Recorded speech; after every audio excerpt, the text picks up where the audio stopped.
Okay, I allowed recording for you, Scoop. There we go. There we are. Right on. We are a good-looking group, aren't we?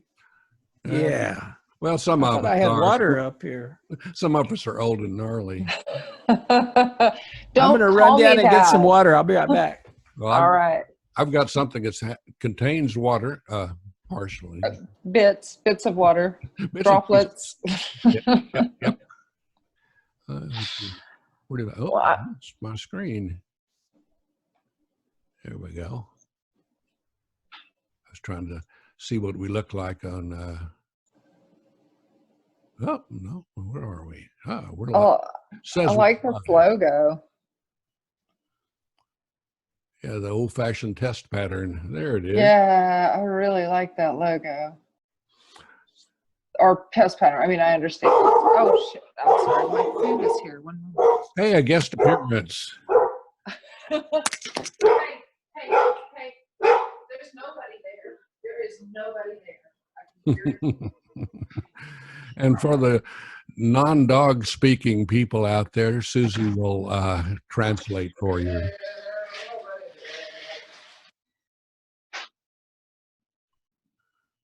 Whoops. It's just me. Okay, folks. I see people are tuning in. So if you're wondering what the hell this mess is, we're just getting started. That's why we have the test pattern up there, waiting for all the tenants of this low-down slum to appear. Hello. Yes. Well, I show 3 people listening, one of whom is me. So shows where my ego's at. I'm going to sit there and stare at myself. Hello, beautiful guy. You're so good looking. Well, only when I have my glasses on. How's your water there, John? You get some? I got it. Oh, okay. I have water and I have wine. Excellent. And if I was a little more clever, I could turn the water into wine.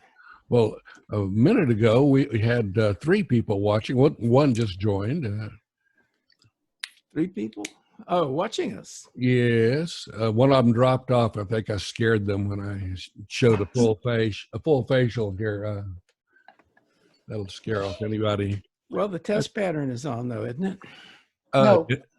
Yeah. Is it? Okay. Yeah. This is a test. Pattern. No, this is not actually a test. We are actually happening right now. Plutopia live. It is 7 p.m. And our special guest isn't here yet. And I have something to toast the guest when he arrives. So I'll have to make sure it's good, though. Good year. Good year. Also, yeah, I'm the king's tester, so. I see. Is it boxed wine? What year was it boxed? No, it's just well, it came in a big box. John turned me onto a place that ships wine to you by FedEx. It's sort of like a virtual Saint Bernard. Yes, in fact, the great big FedEx dog arrived with a case of wine around its neck. Brilliant. So I'm good for the duration, or the duration of the wine, anyway. Exactly. I was like, I don't know how long that is. Hey, I see Kevin Welch. I see Kevin Welch. Okay, hello. There's his name. Where's his face? Coming. Yeah. Coming. There he is. Look at that guy. Oh, man, you have a glow, a benign glow. It is just pay no attention to the work on the other monitor. Okay. Well, let me get my it's a little hard to read from here. Yeah, I'll steal some of your code there and recycle it. Yeah, I don't have the code up on that one, so try again. Well, okay. Well, only one we're missing is Maggie, and Maggie is not coming. Oh, okay. No! Oh, As you may know. Rats. Well, then, Suzy, your doggie is going to have to do double duty, serving as the token Trust pet. me, she can do duty. Okay. Literally. Anyway, So hey, we're started. So Yeah, I'm just making sure that let's Yep. see here. yeah, I've been going on There we are. over here to this side. I have it up and it's showing. There I am, right there. You know, John, I'm not sure you're obeying social distancing. That thing over your shoulder is looking a mite close Oh there. no! Oh no! It almost caught up with me. His headphones are protecting him.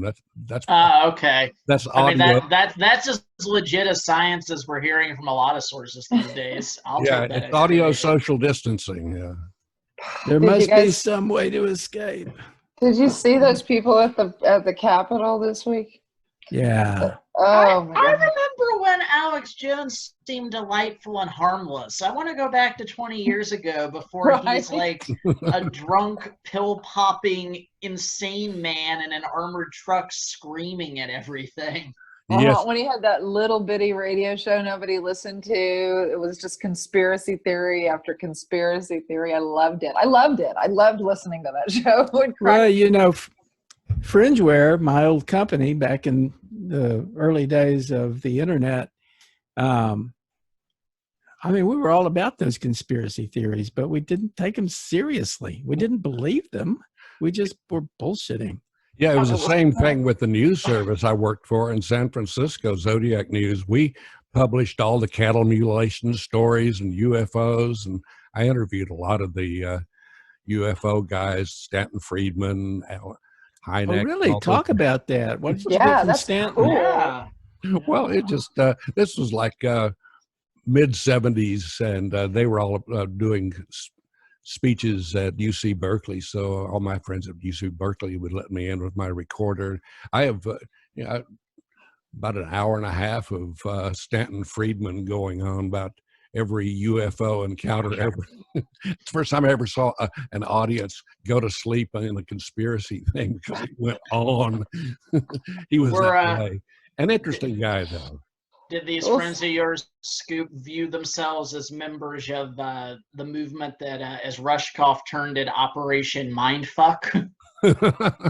Well, that happened to me, but usually it was due to chemical interference, not anything political at all.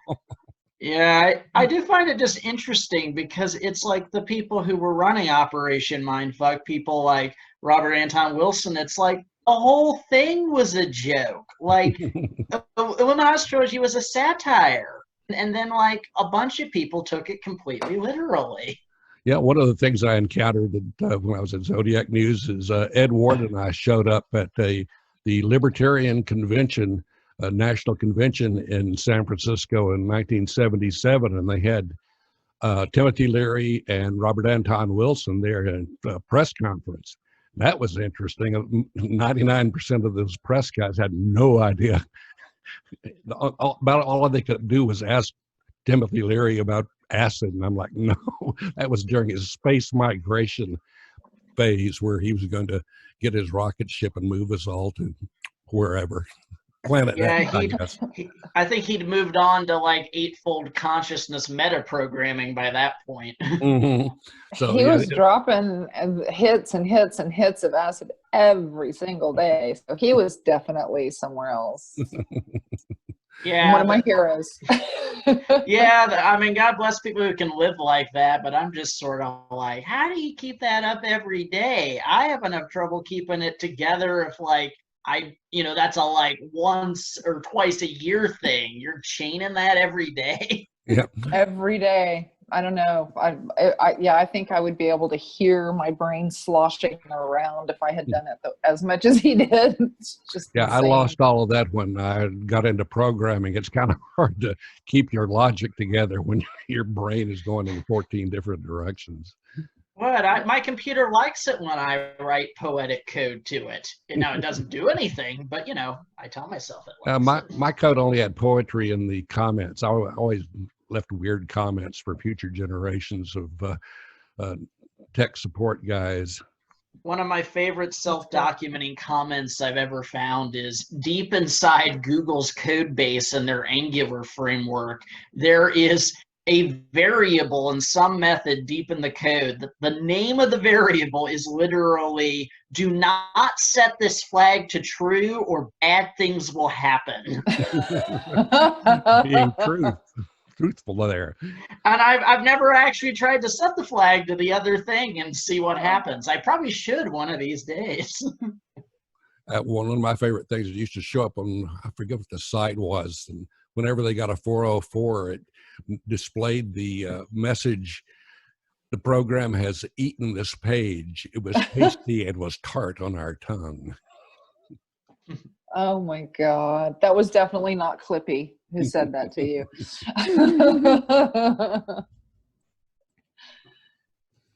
So Kevin, you're a Yes. victim. I'm sorry, guest. Yeah, I was wondering when you'll quit just letting me chat about whatever dumb thing I'm thinking Yeah. of at Well, the you- moment. This is what we do. You've been writing a lot about people's concerns during this age of not Aquarius, but coronavirus, contact tracing, and the privacy and many different concerns about contact tracing. I mean, it's something that has to be done, but some people think it may be going too far. I mean, it's a complicated question, and I'd like to think my thinking and talking about it has more credibility than some of the people talking about it, where I actually long ago, in another life, I was training to be a bioengineer. So, unlike some people who are concerned about what they see as government overreach from COVID-19, I actually have an understanding of biology and am actually taking this whole situation quite seriously. Like, nobody needs to convince me that this epidemic is real. And it's serious, and we need to take appropriate steps to ensure all of our safety. So unlike some people who are concerned, I'm not rejecting that part. It's tricky because people are rightfully just concerned, one, with not getting sick, and two, with wow, the economy is in bad shape, how am I going to eat? I totally get people who are like, why are you having a conversation about anything but how can we end this as fast as possible? And I'm like, well, I agree with you to a point. It's just there's a lot of interventions we can take, some more effective than others. And some of these interventions may be very sticky, where once we do them, it may be very hard to go back to how things were before we did them. And so all I'm really just saying is, let's start having the conversation now about how we're going to effectively fight this thing in a way that both stops this crisis, as well as when this crisis is over, that we come back to a world that resembles something like we'd like it to resemble, and don't find ourselves staring down a new crisis in terms of potential violations of our rights and liberties. So what world would we like it to resemble? Well, I'm not going to say the world as it was before, because that world had plenty of problems too. Yeah. I guess just, I want us to get to a place where, we continue to have robust debates about the pros and cons of sharing various kinds of data. And I'd like us to share health data during this crisis in a way that will, ensure that, if our goal ultimately is people's health, well, ensuring optimal outcomes for people's health, you can't just treat health data as an afterthought when actually looking at a holistic approach to people's health. There's a reason that we already have strong privacy regulations in place around health data with laws like HIPAA, because there's plenty of ways that you can actually harm somebody's health by not treating the data around their health as a serious concern. For instance, if sensitive data about that somebody, let's say that somebody's health file has sensitive information about, their mental health, and then that gets leaked, and they suddenly can't get work because that gets leaked. And in a country where health insurance is tied to employment, suddenly, because you weren't taking good care of that person's health data, they're now literally without health insurance. So, I think it's easy to think, aren't you getting concerned about some hypothetical, nitpicky concern when we're dealing with a crisis? And it's like, well, there's real ways people's health can be harmed if you don't treat the data seriously. So I just want to make sure that we are not just going, oh, this is a crisis, let's turn on a fire hose of all health data we can scavenge from everybody, regardless of whether it'll help, and regardless of the potential consequences. I mean, there have been plenty of conservatives who've been very annoying and continuing to be like, our economy crashing is a worse disaster than millions dying. I want to strangle those people. But the nugget of truth to be had there is, in any response, there are pros and cons. And I just want us to have a debate about when pros and cons do outweigh each other. Well, so getting back to contact tracing, that's sort of a critical thing, like in the toolbox of like an epidemiologist who's trying to deal with this. Oh, absolutely. They really do need to be able to track down all the people that an infected person has had contact with. Agreed. So I do not dispute that at all. So what kind of privacy protections could you put around there or what kind of vulnerabilities can you assume what might exist there? All right. I mean, with the asterisk that I am not a virologist or epidemiologist, I know people with degrees in both, although, even people with degrees can make the wrong call on this stuff. It's complicated. But, with the asterisk that all I have is a very rusty undergrad in bioengineering. So that's what I pull my biology knowledge from. But I have had conversations with virologists and epidemiologists to try to get a little better sense of what goes on in contact tracing and what is needed and not needed, and how we can, based on the actual needs of the people in that profession, how we can do it in a way that lets them do their job, but make sure that people's data is being protected while we do their job. So this is sort of paraphrasing information I got from a friend of mine who has a PhD in virology, but I asked him, because we've heard a lot about the approach South Korea took when it came to contact tracing. And from all accounts, it seems like they have done a pretty good job.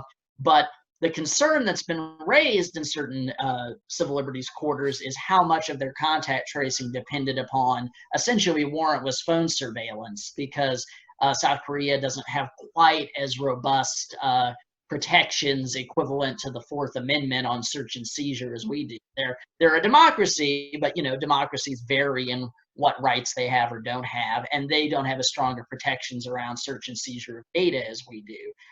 So I asked my friend, well, how essential was all the data to this? And the key thing I got from him is, well, sure, you can do that, and it might even be very effective, but quite effective contact tracing can actually be done in fairly analog ways.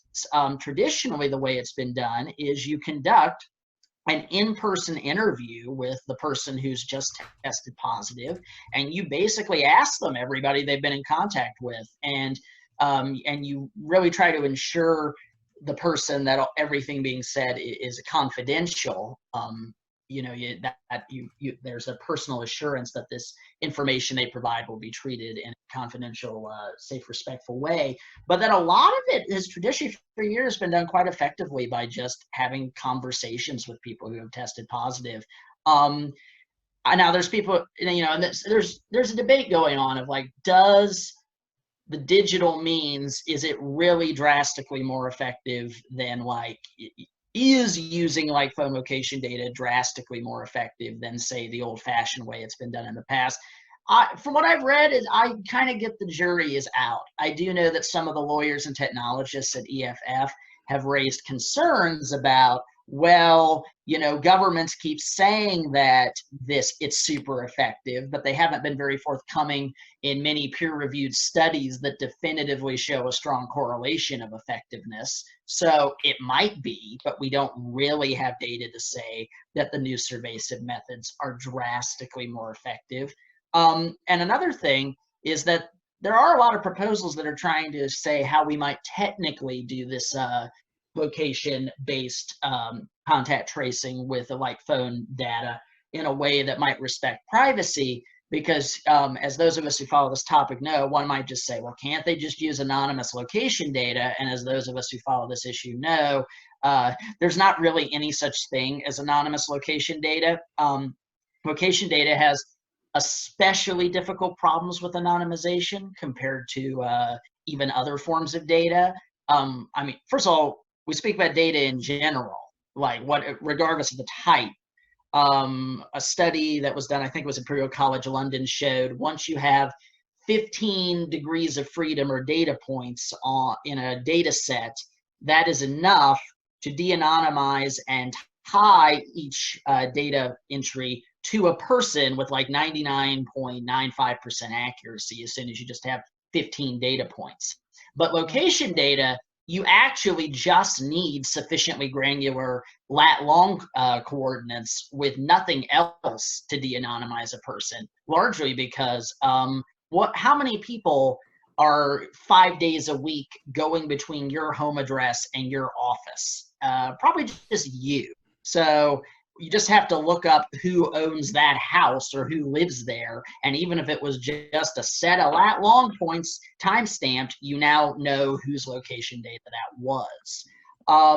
But there have been some interesting technical proposals of how to get around these issues of location data inherently being non-anonymous. I actually was just reading through a white paper that some Google engineers have just put out. We've been hearing a bit in the news that Google and Apple have been partnering on Android and iPhone software updates that are going to try to enable Bluetooth contact tracing with the phones. This, obviously initially set off quite a few privacy alarm bells, given especially Google's not great track record around data. But I was reading through the white paper because my friend Ethan at Truth and Transparency Foundation, who's spoken at EFF Austin meetups, he shared the white paper and talked about some of his analysis of it. And he, like myself, is a very big advocate for digital privacy. But he was like, look, everybody who's really concerned, look at their white paper. It actually sounds like a pretty interesting, possible, robust solution to some of the privacy concerns around the location data. Now, I've not fully completed my own audit research on it, but whatever system Google's created, it certainly seems like the engineers involved are thinking about these privacy questions we are, and at least are trying to address them. Now, some smart researcher might come along and say, this isn't truly anonymized, this isn't truly secure, you can reverse engineer it this way. But it does seem pretty robust in that, like, this system they're going to use is it's going to be using Bluetooth discovery pings. But first of all, it's purely if you discover you have COVID, you can opt in to sharing with the app on the phone that, okay, you were exposed.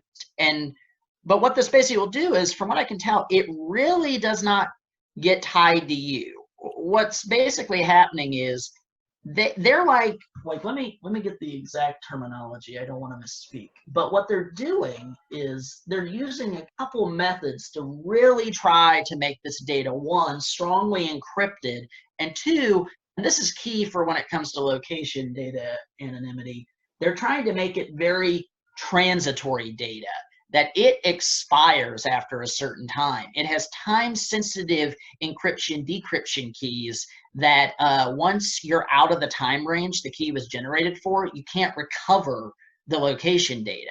So you basically can only reconstruct a person's movements back about a day with this system they've engineered. And the data becomes permanently locked because the keys become invalidated after that point. So it strikes me as potentially a fairly robust solution from a privacy standpoint. What they do is they have a contact detection service over the Bluetooth low energy protocol. And what they do is they generate a tracing key, which is generated once per device. This is to prevent, like phone forgery or some, it's basically, it ties your data to your phone, so there's no fraud or impersonating identity. And then they generate a daily tracing key, which is derived from your phone's unique tracing key every 24 hours. And then there's a diagnosis key, which is a subset of daily tracing keys, which is uploaded when the device owner is diagnosed positive for COVID. So basically, until the diagnosis key is generated, there's no way to actually access the daily tracing key data. You can only get the appropriate subset of that data back however many days you need to trace based upon when they were found positive. You can only unlock that when somebody voluntarily generates one by saying, yes, I was found positive on this day. And then finally, there's a rolling proximity identifier, which is a privacy-preserving identifier derived once again from the daily 24-hour tracing key and sent in the Bluetooth advertisements. And essentially, this dang key changes every 15 minutes to prevent wireless tracking of the device. So basically, you can reconstruct, like in sort of rough 15-minute windows, you can go, okay, this person was here or near these people within this 15-minute window. But the data is really locked in encrypted silos that expire after a certain amount of time to really try to keep it to where you can get the data out you need if somebody was found positive and try to figure out which other Bluetooth devices may have been nearby at the time. But I mean, I'm impressed. It sounds like they're going to a pretty decent effort to make it so you can't reverse engineer this into like a person's dedicated movements over weeks or months. One of the big concerns that I've heard about any phone-based or computer-based tracing is you're basically beta testing for the a new NSA program. And I mean, you might that's be. happened before, you know. I mean, and that's the thing, you know.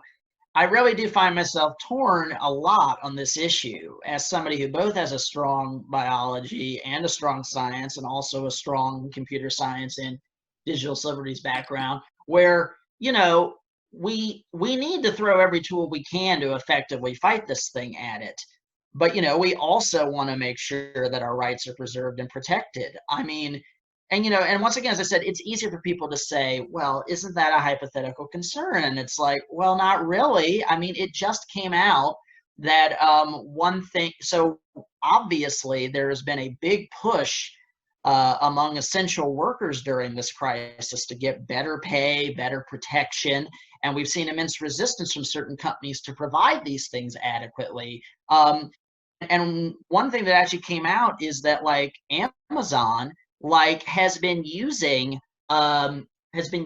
scraping location data and personal data on their workers, that they've basically, by harvesting the data of all their employees, they've actually created a tool that is a heat map of the US of all their warehouses, color-coded with a unionization risk of how likely that warehouse is about to union agitate. So, you know, you talk about, oh, well, we need to like not care about data privacy issues right now because of this public health crisis. And I'm like, well, those workers' health is being endangered by their data not being appropriately protected and risking retaliation from Amazon when they're asking for Amazon to provide the tools they need to protect their own health during this crisis. Not completely clear how this thing that we've been talking about that you've described really works for contact tracing, though. I mean, well, I'm just giving a hypothetical. I know, but you can trace like somebody's location. But in contact tracing, it's like, how do you gather the data? I think the only way that you can do it is by interviewing an infected person, and you can only interview an infected person if you know that they are infected. Right. And the problem that we have is that we don't know who's infected. Right. And that is one thing that makes this disease unique. And I think why even a lot of experts have been scratching their heads about what we should do or not do, because it does have such an enormously, one, long incubation period, and two, so many people with it are completely asymptomatic. We keep seeing widely varying estimates, but there's increasing evidence that it seems at least half of people who get this never know they're sick and display no symptoms at all, but they're still contagious and can still spread it. So you would have to have a completely reliable test that would identify the infection in an asymptomatic person, and then you would have to give those broadly to people who are asymptomatic. Right. And, as also somebody, who's studied stats and knows a little bit about designing tests, there's no such thing as a flawless test. And, you can minimize your type 1 or your type 2 errors. You can minimize your false positives, or you can minimize your, false negatives, or misses, sorry, not false negatives, but long time since I took stats. But, you can minimize one or the other. You can't perfectly minimize both. And, in a crisis like this, you might say, well, design the test such that it's going to catch everyone who has it, but it might flag, some people who don't have it a lot. The problem is, when you're talking about this many tens, if not hundreds of millions of people who may or may not have it, the amount of resources devoted to, flagging a bunch of people unnecessarily is probably beyond what the system can handle. So, no, we can't really design a perfect test. One problem that we have is that statistics are hard to kind of grasp, and statisticians have a best grasp of that. And some epidemiologists understand statistics pretty well. But even the people who have some degree of expertise in this are producing reports that are charitably, you would say they were dubious, like the Stanford study. I attempted to read a long explanation of why the Stanford study of Santa Clara residents, where it was trying to identify the likely rate of infection in Santa Clara County in California. Right. I've not read the original study very much yet. I think you read a bit more about it than I do, but I immediately got suspicious of the study when suddenly everyone who's on the open backup immediately train suddenly grabbed this study as the smoking gun of the way they want to see this crisis. Well, and it was released as news. What it does is it sort of minimizes the rate of death, the death rate, by showing a very high rate of infection. But people who understand statistics, I read it, like I say, I read a long thing today by somebody who understands how the math works. I don't understand how the math works, but he had point after point after point where he said that they blew it. So they did this test. It was not peer reviewed. It's being peer reviewed kind of in public now, and it's been widely discredited. But tests like this are leaking, not peer reviewed yet, and people are making all sorts of crazy assumptions based on tests. Some of the reports, analyses. Some of them are by people who actually know something about statistical analysis, but they're still getting it wrong. Yeah, and that's been one of my frustrations throughout this crisis, that even people who are pretty knowledgeable about this have both been putting out, papers that later end up having a lot of flaws in them, and also people I normally think of as pretty smart and discerning falling for this incorrect information because they think it came from a source of authority and sharing it everywhere. Like, I remember there was one of these articles went viral that was basically leaning too far on the let's all panic side, where it purported to show some fancy computer modeling that joggers or bikers on a trail who might have COVID, like, you weren't safe if you were even like 90 feet away from them, because it showed all this fancy aerodynamic viral capsule spray. But then it turned out that there was a shitload of flaws in the model that they'd constructed to do this analysis, and it ended up being back to don't get too near the biker or jogger, but 6-10 feet. You don't need to be 90 feet away.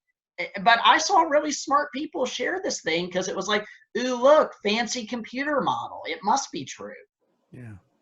One thing I have concerns about with the contact tracing, relates back to when I was covering the AIDS epidemic in San Francisco back when it first arose. And I had friends who had tested, HIV positive, and were terrified that their boss or whomever would find out, and they would be ostracized, they'd be fired, they couldn't get a job. And Evicted. I'm wondering if the reverse might crop up, where if you haven't been infected and received COVID-19 immunity, maybe the boss doesn't want you coming back to the job because you're a risk. And I mean, that may be far-fetched, but I like to far-fetch.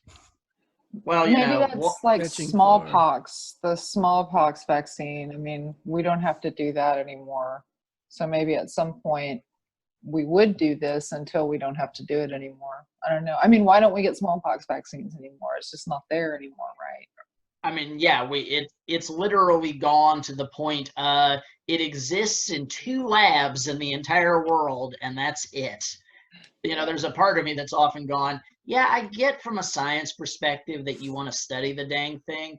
I don't know. We went to such work to get rid of it. Maybe you should just get rid of it. Get rid of it.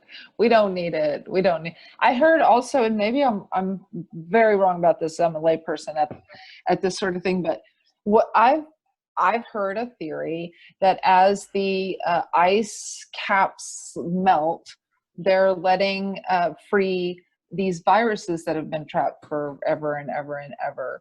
Is that something that's got any truth to it? Do y'all know? I mean, I'm not an expert on it. My gut, from what I've heard similar things, and my understanding is it's a hypothetical risk because certain bacteria, viruses, and fungi and parasites are capable of surviving in stasis for extremely long lengths of time and then being resuscitated. So I think there's just also the idea that, well, if it's been in stasis for like 5,000 years, it's just something that modern humans have not co-evolved with or developed immunity to. So it's one of those things that's like hypothetical risk. Like, could there be some deadly pathogen that would ravage us frozen in the soil? Possibly. I don't know of any definitive proof somebody's found of, oh, look, I found a pathogen frozen in the soil. And I mean, and it's one of those things where, like, could just be science fiction, could just be an interesting theory. It passes the smell test for me, but I'm not an expert in that particular area. Right. There Right. was a pretty good permafrost- science fiction like television miniseries called Fortitude that the British made It's a a good few one. years ago, and that was sort of the argument of the series. There was like I think it was a mastodon that had surfaced from the ice, and there was a virus that was spreading from this mastodon, and it was causing people to become violent and murderous, I think. Well, I mean, scenarios like that make for good drama. That, the fact that it turns you into like a zombie rage monster, that might be a little unrealistic. But but yeah, potentially some novel pathogen. I mean, it's a concern. I mean, I think it's the same concern as when we go out into space and we might find some novel virus out there. They take precautions just in case, or at least I think they do. But I don't know if there's one thing that this crisis hammers home.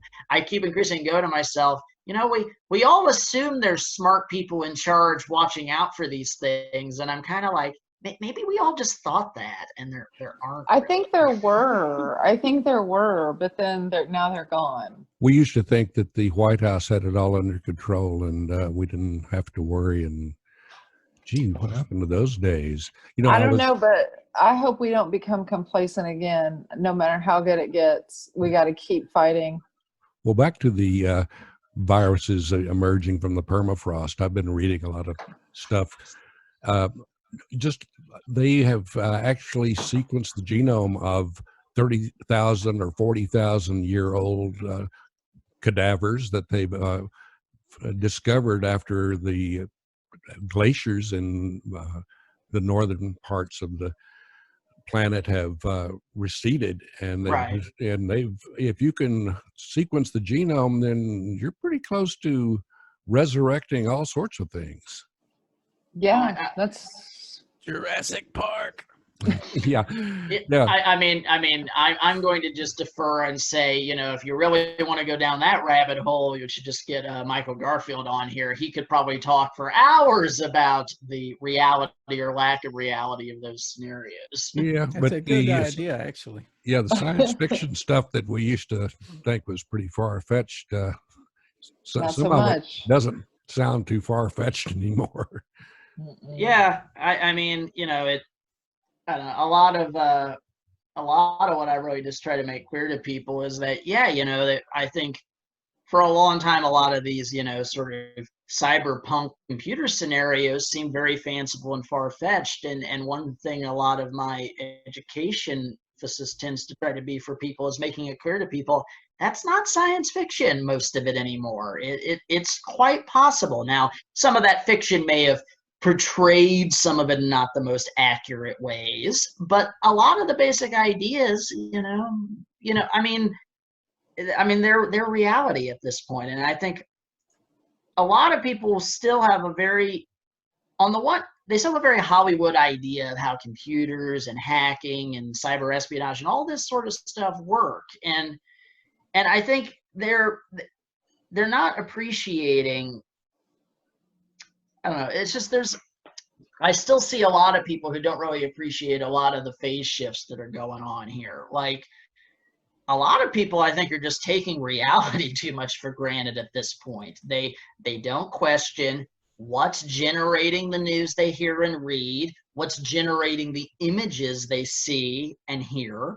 We're getting to a point where almost all this stuff can be faked so realistically that, you have to be discerning about what you believe or not believe. And I think a lot of the crisis we're seeing in general, and we see it around like the whole COVID thing here, is it's really this crisis of people don't know what's true anymore, and with good reason, because fake things look so real now. And so how do you respond to a crisis like this in a world where reality is so amorphous? I frankly feel that in some ways we would have probably responded better to this crisis better maybe 50 years ago in a lot of ways, if only because people would be more in agreement about what was true or not, because it wouldn't be so easy to fake what's true or not back then.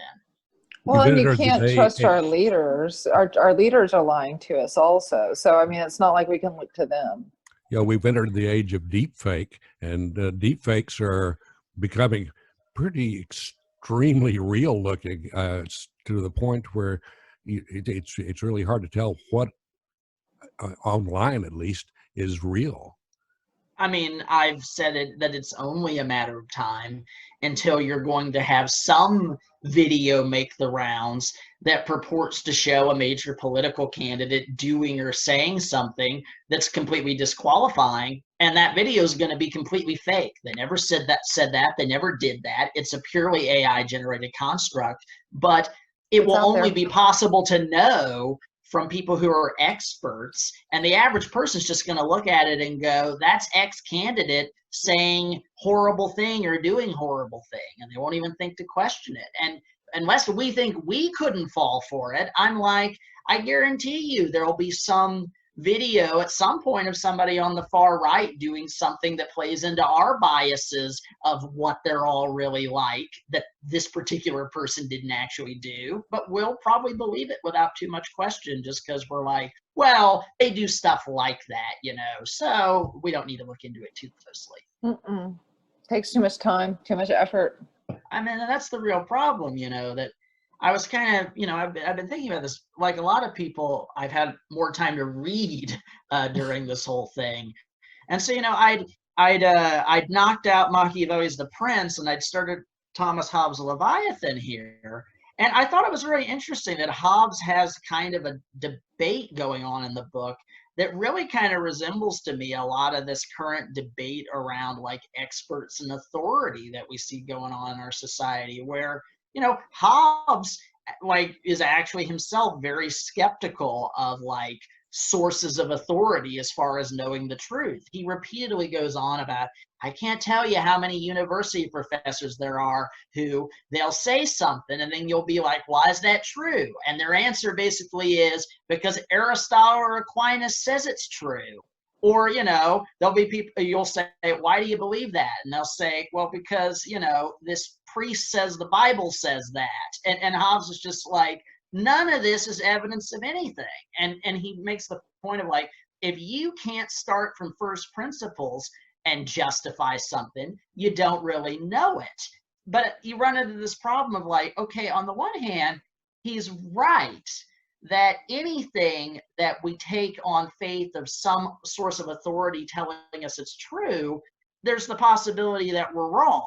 But there's too much knowledge for us to work all of it out from first principles. We have to take some of it on faith or we literally can't function. And I think the big problem a lot of us are facing is we don't have an effective means to sort what outside sources of authority can be trusted and which can't. And it's like a meta problem where even if we find sources that we can trust in theory because their intentions are good to tell us the truth and not deceive us, we're still relying on that person's sources are all reliable and seeking to convey accurate information. I've really not found a solution to the problem that's fully satisfactory. It's I don't know definitely if a there is time to one. practice skepticism. Yeah, but you know, but then of course skepticism can also quickly turn into, you know, nihilism and feeling like there isn't any ability to take action. Like I run in, you know, I mean, I know you've run into this, John, through your years in the digital civil liberties community. One thing at EFF Austin we've always had to face as activists is the very large segment of this community who's so cynical about how corrupt politics is, you can't get them to vote because they're convinced everybody's equally crooked. And I'm like, well, yeah, there's a lot of crooks out there, and you can find crooks in all the parties. It's not unique to any one party. But I just keep trying to be like, but you know, diversity of tactics. You can make some things better if you participate. Now, I'm not saying that's the only way to solve things, but you know, you got to do something. You can't just endlessly say, look at all the problems in the world. They're unfixable. I can't know anything. I'm just going to like, you know, take my ball and go home and not try to do anything. I think that you can have an attitude or order of belief that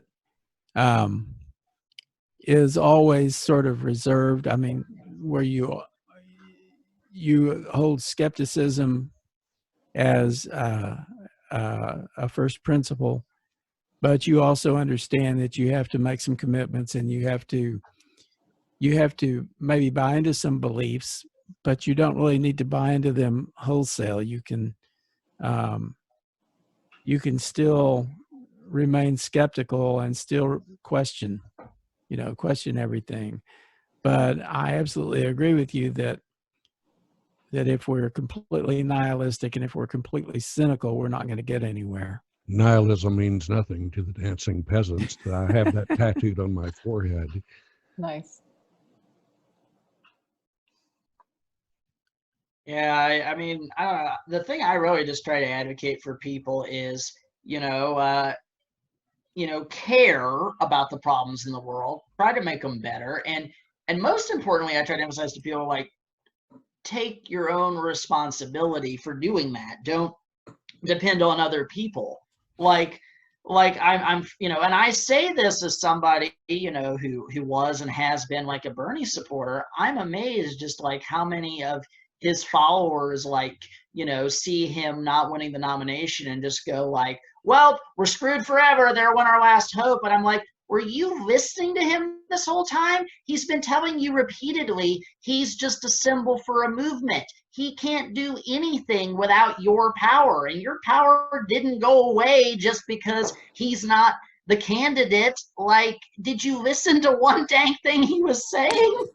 Well, that's a problem with faith-based thinking, versus evidence-based or reality-based thinking. I mean, there were these people who had real faith in Bernie and saw him as a I mean, they were really not completely rational about it. I particularly, I love Bernie. I've always loved Bernie, and Yeah. early on I was a Bernie supporter, but I came to understand that if Bernie was actually elected president, his hands were going to be tied most of the time. It was going to be really Well, hard for him to accomplish right. anything. And in And it's fairness like, to what do him, what's your choice going to be? Are you going to put somebody in there who can't get anything done, but he actually aligns completely with your beliefs? Or are you going to compromise to some extent with the understanding that somebody who is can align better with the system and the way things are done will probably accomplish more? And yeah. there's ways to answer that are like, well, but he may accomplish something that I don't want, and I don't know really how to deal with that. I mean, I think that we can be in a better place if we change leadership. In fact, I think that we absolutely have to change leadership because we really don't have leadership. We don't have effective leadership. Right.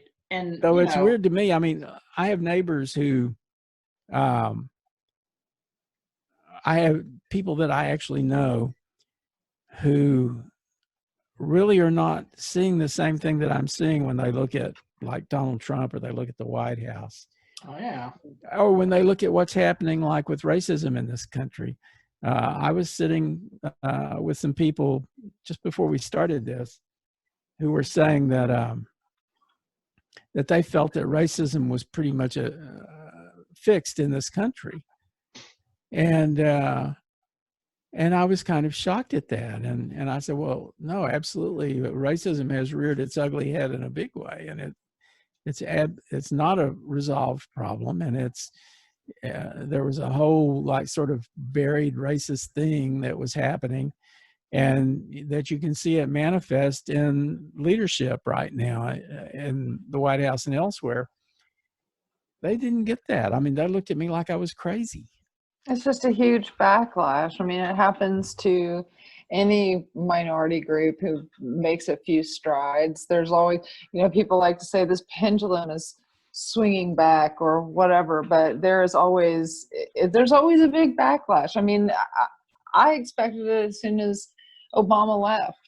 I knew there was going to be a backlash. I didn't think it would be this bad, but I mean, I remember back in the 80s when the women's, we decided that things were going so well, we didn't need to do anything anymore. The ERA was certainly going to, someday be approved. And so we just kind of dropped the torch, and kind of this is what ends up happening when you don't stay vigilant about this stuff.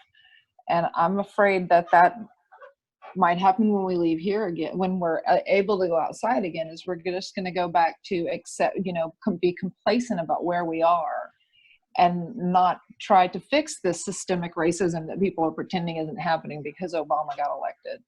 I've got the solution for that. I'm not going back outside. I'm staying right here. Anybody that says racism has been fixed obviously never went for a drive in East Austin back before it became hip and happening. And they go now and, it's very trendy. It's very clean. Look at all those white people. What happened to all those people of color? They moved to Pflugerville. And that's happening in pretty much all the metropolitan areas. If it's good real estate, someone's going to buy it and say goodbye to all the residents that made the neighborhood.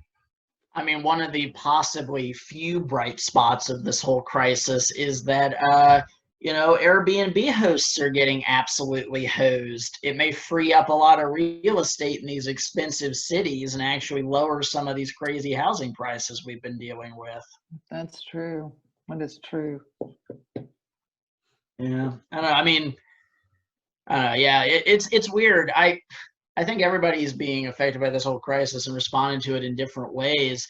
I think one of the things that's been hitting me really weird, and some days I feel bizarre or even guilty about it at times, is I'm just like, well, except for the fact that I don't leave the house and don't see my friends in the flesh, this has mostly been just fine for me. Like, I I'm able to get my work done in many ways better. I'm not having to deal with commutes. I'm probably saving money from gas and not buying overpriced food and drinks out. And so it's this weird feeling of like knowing intellectually just how horrific what's going on is and how many people are out of work and how many people are dying.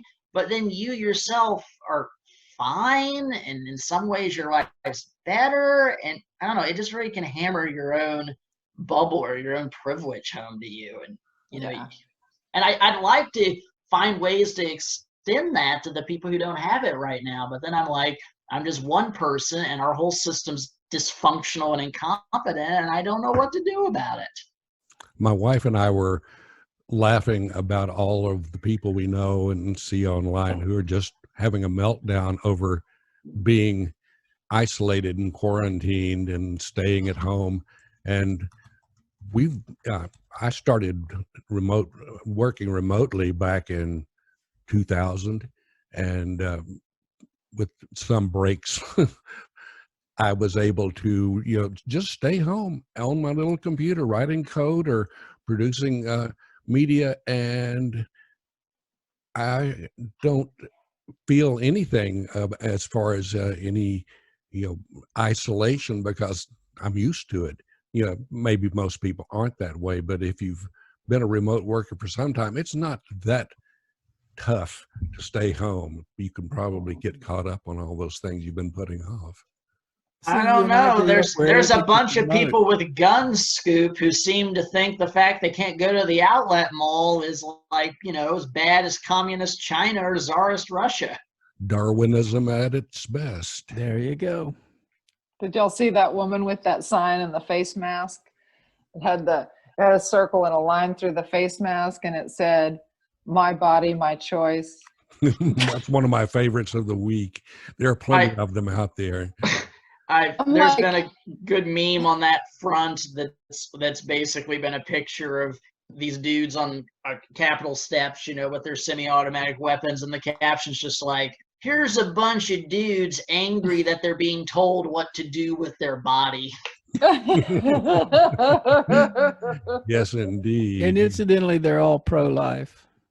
Oh yeah, exactly. But you gotta love our pro-life lieutenant governor coming out with there are things that are more important than life, like literally saying that. And I'm like, isn't like life to the exclusion of every other right or concern your whole shtick?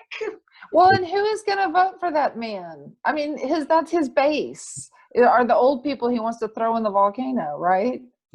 Well, just in from the Just Desserts department, Alex Jones was being sued yesterday by his ex-wife for retrieving or retaining custody of their two daughters, because he was out there in his Humvee armored vehicle with no protection and his no face mask, and pressing the flesh among all the true believers and shaking hands, and then having his attorney say, no, he was doing the right thing. He was protecting himself. He's like, yeah, with guns, but guns aren't going to keep COVID around.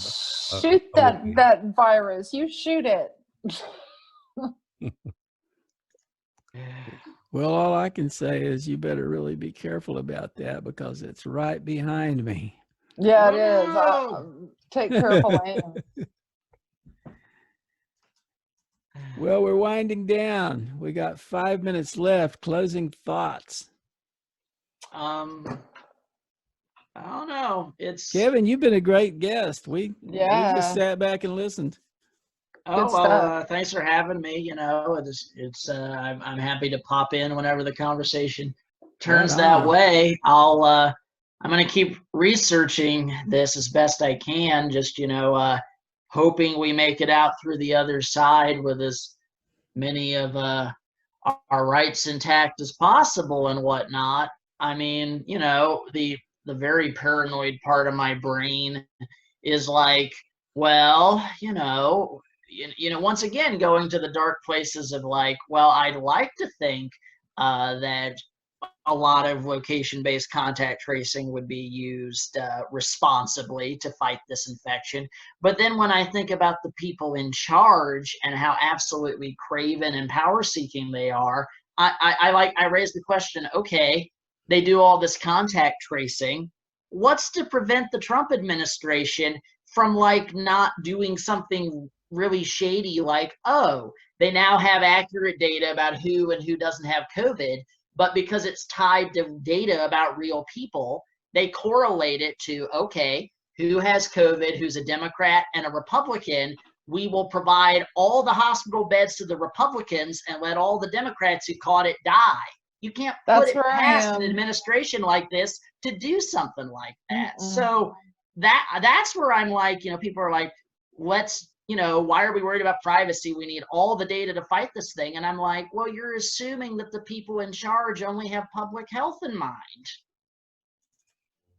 A lot of assumptions. I don't know. I'd like to think that that's especially dark and paranoid even for me, but these people have shown they're willing to contemplate stuff like that. Well, but yeah, the emails, we've seen it. Emails.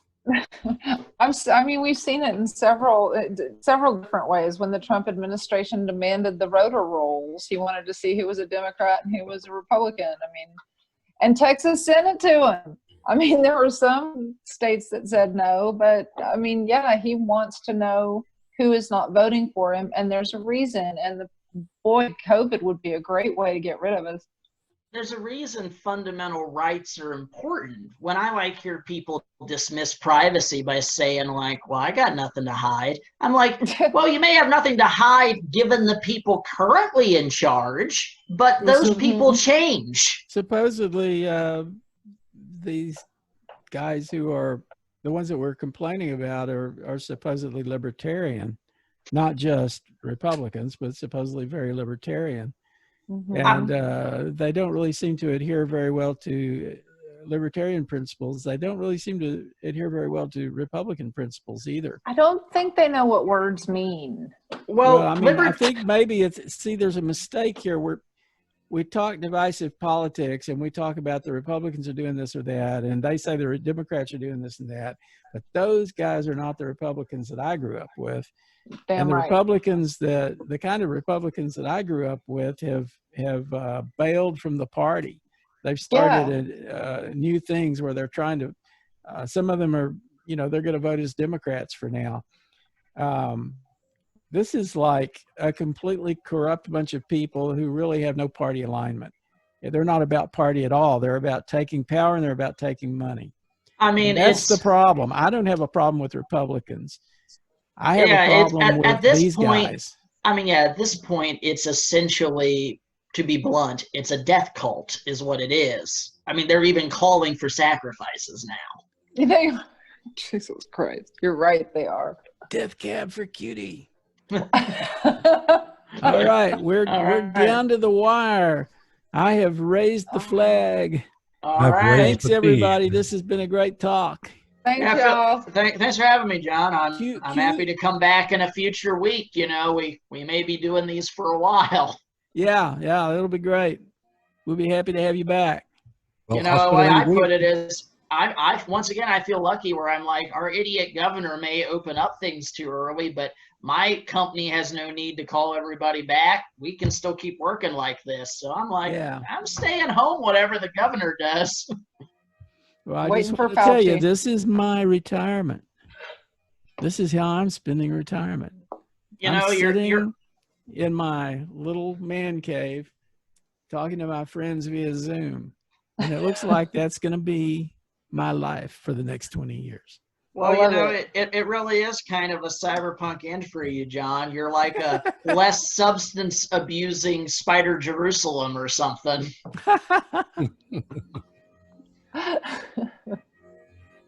Cue the soundtrack. Yeah, right on.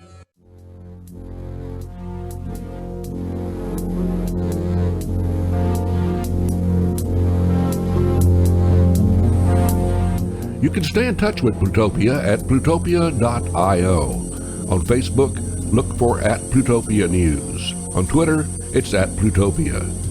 With Jon Lebkowsky, I'm Scoop Sweeney. This is the Plutopia News Network, 20 minutes into the future.